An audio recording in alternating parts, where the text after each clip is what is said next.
Welcome to the channel about news from around the world.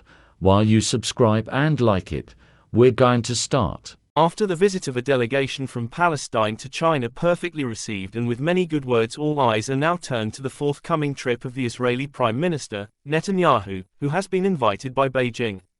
The situation is already off to an interesting and questioning start. The Israeli Prime Minister has been in office for 6 months, but has yet to visit the United States.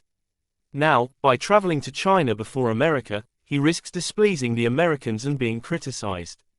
What makes the situation even more interesting is that at a time when Israel was expressing strong resentment and protests over the Palestinian delegation's visit to Beijing, China sensibly acted and was the first to invite one side of the conflict to itself.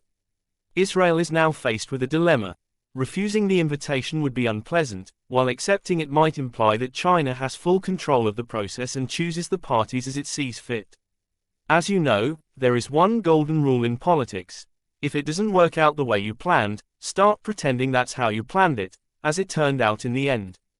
Simply put, it's called playing nice with bad judgment, and Washington is all over this case.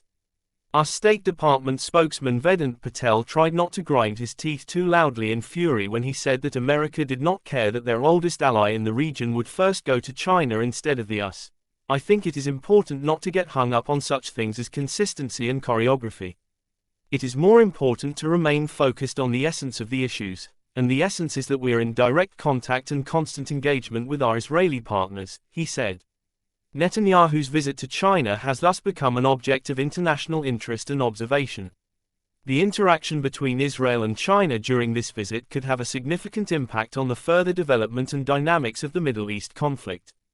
Following Netanyahu's successful visit to China, a significant change in his rhetoric can be expected. After all, visits to other countries and meetings with world leaders are known to often influence the political stance and communication of a head of state. If we take the example of Macron, who underwent a significant change in his rhetoric after his visit to China, we can assume that Netanyahu too will seek to update his statements and approach to international relations. The only question is to what extent this renewal will be visible and how it will affect the future policies of Netanyahu and Israel as a whole. Thank you for watching. If you're interested, subscribe and leave a comment.